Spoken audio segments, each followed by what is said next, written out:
Hey, I'm Colleen MacDonald, and welcome to Crypto Convergence.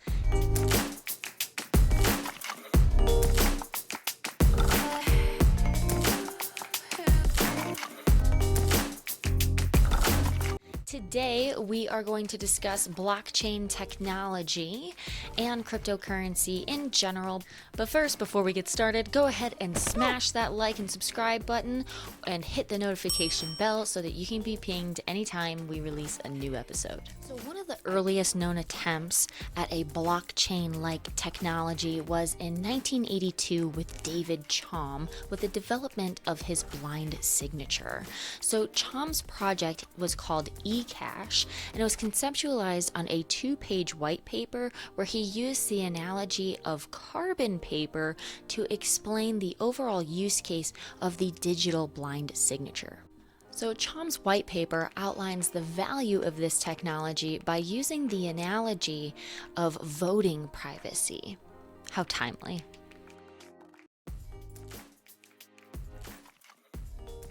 So say we're in the 1800s and we only have guns and a monopoly on violence to ensure the validity of our promises to one another. How do you ensure the security of that mainstay of democracy, the secret ballot? In 1806, the solution was carbon paper. Red Block Blue does a great job of illustrating the concept, as anyone who's under the age of 40 probably has no idea what the heck carbon paper even is. So I will link the full video in the description below. But basically, this is the lifestyle of an archaic 1800s like private signature voting mechanism, okay? So you take your paper and you write your ballot on it. And then you will take that piece of paper and enclose it into a carbon copied or a carbon envelope in this case. And then you would put your address on it, or in the case of cryptocurrency, your public key. And then you would send it to a trustee. And the trustee would then open up the mailed envelope to reveal the carbon paper envelope, at which point they validate that the address is the address and has all of the things, right? This is the address in my network or my region for my voting. And then they sign it, okay? And then when they sign it, they send it back to the person that initially sent it out. And now when that person receives that back, they are able to remove the ballot that is enclosed inside of the carbon copy envelope to reveal the signature from the trusted validator. And so now you have a ballot that is both validated and secret. This separates the responsibility of knowing the customer away from the business and actually reconstitutes that authority to the users or the voters themselves, because it doesn't take a genius to look at an address and validate that it's the correct address. So this innovation, along with other innovations like the creation of the decentralized ledger by Stuart Haber and W. Scott Stornetta in 1991, or the first convergence of these concepts in the 1993 digital cash system by David Chaum, Amos Fiat, and Moni Nayor, and the invention of Adam Back's proof of work system in 1997, all of these concepts are what make blockchain technology and cryptocurrency ecosystems possible, as they drive the governance, security, and tokenomics variables on each chain, thus deriving the underlying value of the currencies that are attached to them.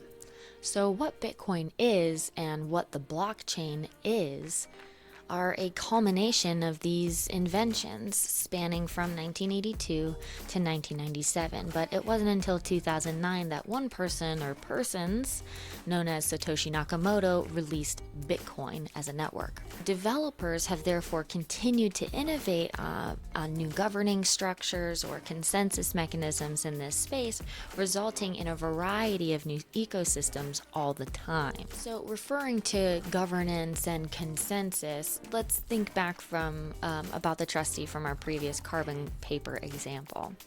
This trustee is the node that's like helping to verify the transactions on the network, but because it doesn't take a special type of education to say, hey, you definitely have the $5 in your account to buy that cup of coffee, we don't need to really pay people exorbitant amounts of money to do this either. And so nodes can therefore be anyone and everyone. Why does that even matter? What does it matter, the democracy of the space? Well, if you have one trustee that's signing everything, that's kind of crazy. Number one, because it makes a bottleneck on your network, but number two, because you only have one person signing everything. It sounds a lot like an authoritarian network. At any point, that person could just decide not to sign something and therefore invalidate the entire process, right? It's a centralized locus of control. Tons and tons of dictators have actually added debts to their citizens by taking exorbitant amounts of aid from the World Bank and then just making off with those funds and leaving their citizens with the bill. And so obviously we don't want just one person or entity to be in charge of the entire financial system. Having several central banks run the global ledger while taking a slice of the transaction, of every transaction, then charging you interest and also never forgiving debts is equally crazy. This would be kind of like an oligarchic form of government or like an aristocratic form of government where the locus of control is centralized, but it's still centralized among few parties. You know, think your big box stores. All the mom and pop shops are gone because, you know, the authority or the value has been centralized into one locus of control. So before 2009, there hasn't even been an option outside of centralized banking institutions, aka an oligarchic or aristocratic financial institution, at all. The best we had was centralized banking, and that was in the 1600s, and it was actually the result of a bank failure. So that's kind of interesting. So therefore, instead of casting a vote with $1 in an oligarchic or aristocratic monetary structure, we have an opportunity to really democratize that power on the blockchain. So this democratizing power comes from kind of us becoming our own banks and collectively balancing our own checkbooks. So we're validating transactions on the blockchain for all, so long as we all agree that the program that we're running is the best one that's available. What does validating a transaction even look like? Okay, it consists of making sure that both addresses that are listed in the transaction have the funds to facilitate it, which is listed on the public blockchain digital ledger, right? That was developed between 1982 and 1997. And additionally, a miner will, or a validator, depending on which network you're working on, then confirms that transaction, is not underway elsewhere on the network, which is solving your double spend problem. Okay, and we can talk about what that is later on. It's not important for right now. So the transaction is then kind of thrown into a pile that we then call a block. Okay, and once the block is full, the last miner to verify that transaction validates the block using or by providing the number used once, or the nonce, of the block. This entire under the hood process of this computerized environment is the blockchain. So much like how the internet is just kind of there everywhere that we have electricity, the blockchain is also just kind of there everywhere that we have internet. This means that your funds, they can't be inflated or seized, frozen, stolen, or otherwise manipulated, at least on Bitcoin, and at least to date, when it's being used appropriately.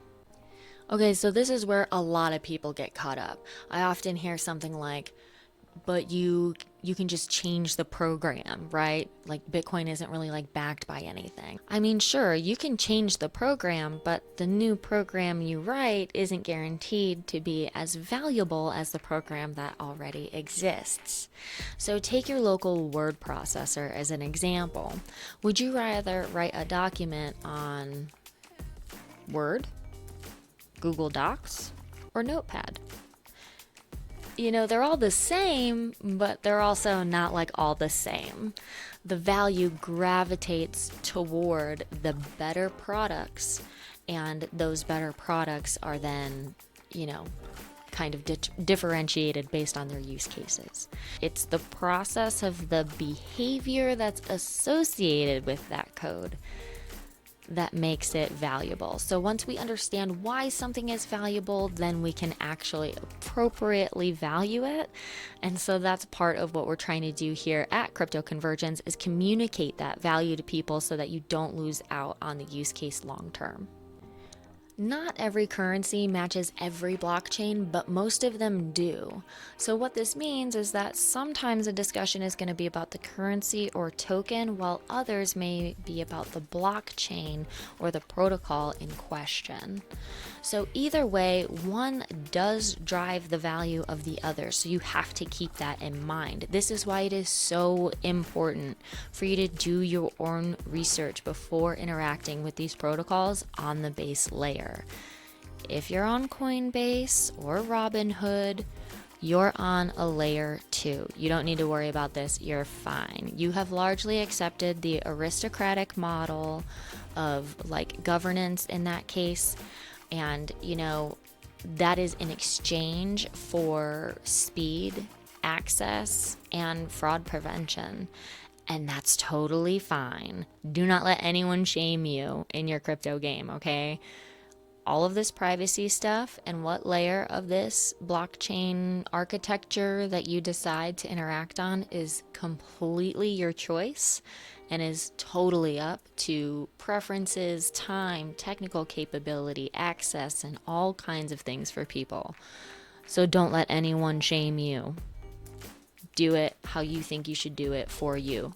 But it's important that you know the risks associated with each of these. So like I said, big flasher here, do your own research. The democratization of financial decision-making tools is important to consider, obviously. And you know this because if you ever try to take money out of the ATM, you understand that the bank limits how much you can take, where you can take it out, how you can move your funds, to who you can move your funds, when. For some citizens in the world with unstable governance, civil unrest, or terrorism, this financial democratization is likely the most important thing that is on your list when you're thinking about securing your local family. Banks and decision-making authorities can freeze accounts, making families destitute with the click of a button. By depositing hard-earned money into them, financial institutions, depositors are implicitly trusting their livelihoods with that institution. And these institutions can change their tactics, their policies, and their stances at any time based on the political wind of the time. And they can do this without the consent of any of the depositors during times of emergency, war, disease, destitution, disaster, exactly the times when depositors need their funds the most. But we often forget that deposits are actually liabilities for banks, assets. Imagine yourself going to a local park for a celebration.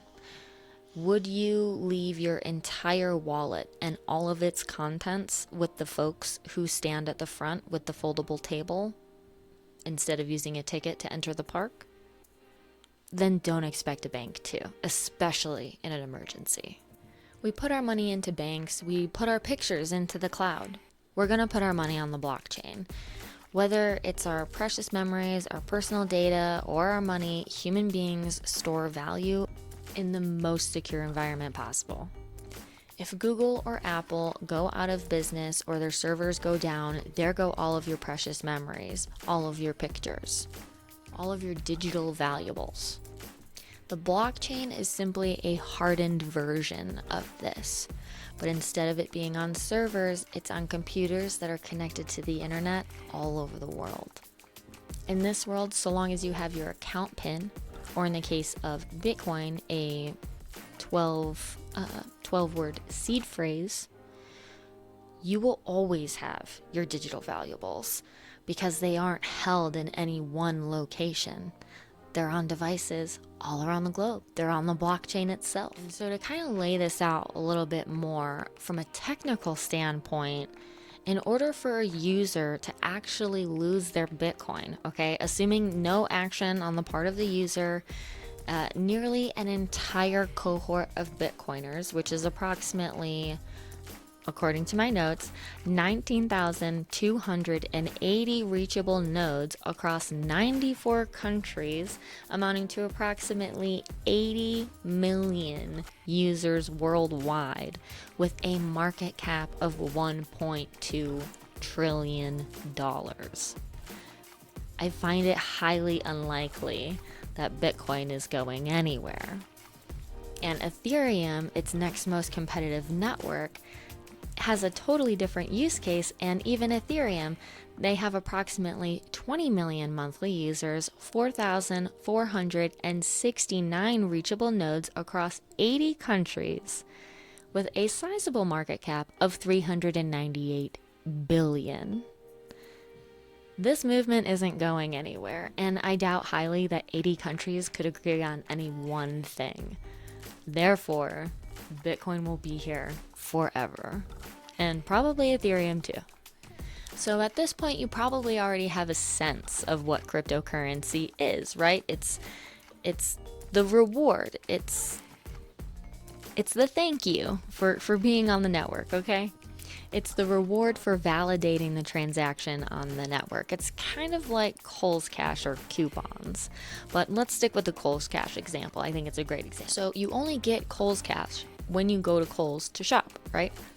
So you go to Kohl's, you shop, you get a t-shirt, and they give you $5 Kohl's Cash coupon to come back to the store and to shop again. It's an incentive to get you back into the store and to hopefully get more goods sold, right? Makes sense.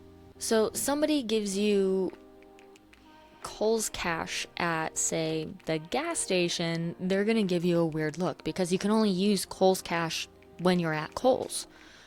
The same thing is true for most of the things on the blockchain, though this is starting to change with like bridges and wrapping and things like that. And we can get into all of that stuff later. But essentially, you want to use the currency on the network that you're working on. But the downside of Kohl's Cash is that Kohl's gets to decide how much Kohl's Cash is out, and they also get to decide how many Kohl's Cash coupons you can use in a particular transaction. For example, you can't just pay an entire transaction on Kohl's Cash. At least I don't think you can. I'm not like an avid shopper at Kohl's, so I don't actually know, but presumably you wouldn't be able to do that, right? So the supply of the Kohl's Cash is like the inflationary measure of the money, right? And then the ability to use that Kohl's Cash in a transaction is a deflationary measure because you're taking the Kohl's Cash out of circulation. Okay? And so you kind of are Kohl's is controlling the ultimate float of how much Kohl's Cash is out there in the system. So therefore, how much free money is actually available for users to use. So this entire process of how money is created, destroyed, distributed, etc., this is what is referred to as tokenomics, okay?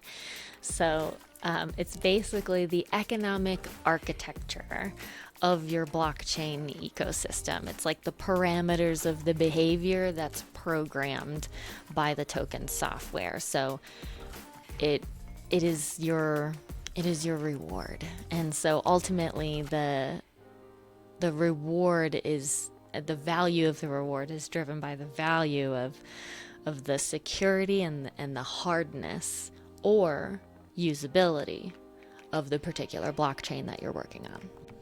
So it might also be useful to think of the token then as kind of like the stock of a particular blockchain. That's not correct technically, but it's helpful to think of it that way.